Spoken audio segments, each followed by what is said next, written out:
Shelley, good evening to you. Congratulations on the work that your organization has been doing so far. Just before you tell me about the difference the World Food Programme is making, can you give me a quick update on what the situation is where you are? Just a quick walk around of the situation.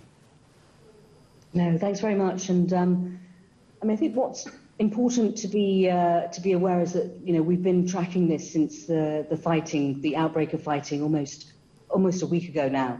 So every day, round the clock, and the situation's quite tense, as you can imagine. People coming in with very little, escaping, probably some horrific scenes, horrific experiences that are unfolding before their very eyes.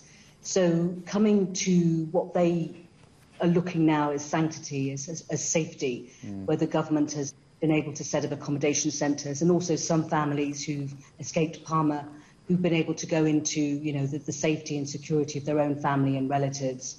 So I think it's just important to remember that this is still an absolute humanitarian catastrophe, and something that we just need to be really kind of sensitive about in terms of how we help people, especially the most vulnerable, women and children. And this is where the World Food Programme once again has stepped up. And I mean, I'm just looking at some of the numbers, the rations that you've been providing, and the coordination that the World Food Programme has. So sad that in these situations, the very lives of people does depend on you, Shelley, and your organisation, WFP. So just take me through what you've been providing. I'm seeing rations, kits, emergency food assistance.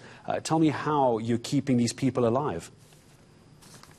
So families of five and more, they'll receive pulses, lentils, sardines, rice, oil, biscuits, and also water, and this will hopefully be enough for the next 15 days. And also there are also high energy biscuits as well that we give, and I think we've distributed about 1,000 already. And what's important to remember is that Cabo Delgado already has the highest rates of chronic malnutrition in Mozambique. More than half of children are malnourished. So what's important for us is that we don't want people to slip deeper into food insecurity. What we're looking at already is 950,000 people who are potentially food insecure, and we need $10.5 million US. Can you imagine every month alone, to be able to meet those needs, so that nobody goes to bed hungry. And it's Friday evening. We're about to go into a very holy weekend.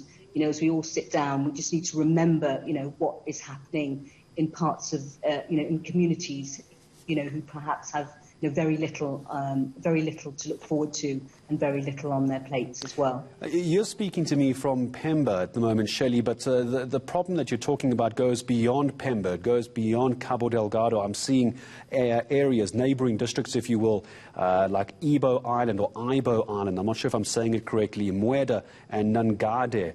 As well. This is where these people who have been forced out because of the fighting, they're fleeing to these areas. But I don't imagine these neighbouring districts are in any way better shaped to assist them either. So not only are you providing all the support, you're having to do it across a very large geographical area, aren't you?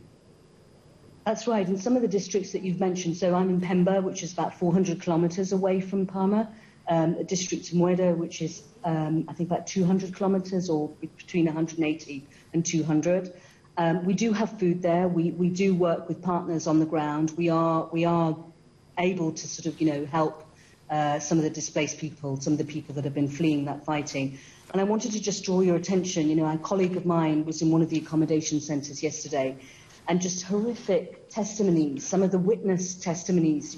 A woman, a mother of two who has sadly doesn't even know where her husband is. Another father of three who basically said, and I'm just quoting, that his family ran to the bushes where they had stayed 3 days hidden without any food or water, terrified, and the worst part was that they were hearing gunshots and screams in the distance, and imagining if that was going to be them, their own family, his own children who he's trying to protect, would they be next? So yes, I think people are trying to leave on any way or any mode of transport possible. We've also managed the UN humanitarian air service, so we've been able to evacuate people from the affected area, and I think we've already been able to evacuate about 380 people.